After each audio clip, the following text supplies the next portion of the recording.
వేదిక మీద ఉన్న లెక్చరర్స్ నమస్కారాలు, విద్యార్థులు ఇందాకనే సార్ చెప్పారు, నాన్న చెప్పాను. నేను ఎప్పుడైనా టైంలో ఆ డే ఇంపార్టెంట్ మీకు ఉపయోగపడుతుంది అనే వాటి గురించి చెప్తాను. అంతేగాని ఏదో నేనేదో ఎక్కిపోతావాలనే ఉద్దేశంతో పిల్లల విషయం తెలవాలి, ఉపయోగపడుతుంది పిల్లలనుకున్నప్పుడే అలాంటి విషయాలు 2 నిమిషాలే చెప్పేస్తాను. ఈరోజు మాకు తెలియదు. సో అలాంటి సందర్భాలలో ఈరోజు నేను 3 గురించి చెప్పడం జరుగుతుంది. దాంట్లో ఫస్ట్ చెప్పింది మన రాష్ట్రగీత రాసిన శంకరంపల్లి సుందరాచార్య గారి గురించి. సో ఇలాంటి సార్ చెప్పారు. జరిగింది. వాళ్ళ తాత ముఖ్యంగా దాన్ని మంచి తర్వాత సర్వేపల్లి రాధాకృష్ణ గారికి అతను గురువు అవడం వల్ల ఏమైంది అంటే ఇతనికి ఇది ఖరాబ్ అయిందని సార్ చెప్పారు.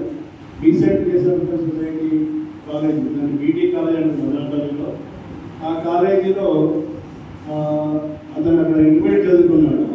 ఇక్కడ ఎందుకు చెప్పాల్సి వస్తుందంటే, నేను 4 years పక్కనే ఉన్న వాయన్వాడలో పనిచేసినప్పుడు నేను ఆ కాలేజ్ చాలాసార్లు వెళ్ళాను. ప్రాక్టికల్ ఎగ్జామ్ దగ్గర మిగతా విషయాలు వెళ్ళినప్పుడు లేపని అక్కడ మన రవీంద్రనాథ్ ఠాగూర్ గారు కంపోజ్ చేసిన రూమ్ను, ఆ రూమ్ను అదే పదిగా అది జ్ఞాపకార్థంగా అలానే పెట్టేసేసారు. అలా పెట్టేసేసి దాన్ని హిస్టారికల్ మాన్యుమెంట్గా పెట్టడం జరిగింది అక్కడ. సో అక్కడే అతను ఇంగ్లీష్కు తర్జుమా చేసి ఇంగ్లీష్లో ట్రాన్స్ఫర్ చేసేసి అక్కడే దాన్ని కంపోజ్ చేయడం అనేది జరిగింది.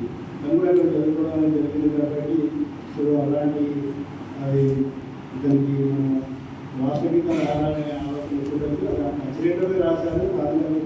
సినిమాలకు రాసిన దాన్ని సినిమాకి బాగుండదు అని చెప్పేసి పక్కన పెట్టినప్పుడు దాన్ని రాష్ట్రగీతాన్ని ఎన్నుకోవడం జరిగింది. రాష్ట్రంలో విషయాలు జరిగింది. సో ఇలాంటి విషయాలు పిల్లలకు చెప్పినట్టు కానీ ప్రోగ్రామ్ పెట్టడం మీకోసం ఈ విషయాలు తెలవాలని చెప్పిన మిమ్మల్ని ఏదో ఇంటికి అడగలుగుతా ఉన్నాడు. కాదు అదే ప్రోగ్రామ్ రాయాలంటే వాటర్ తాగేస్తాను, ఇంకోటి పోతారు.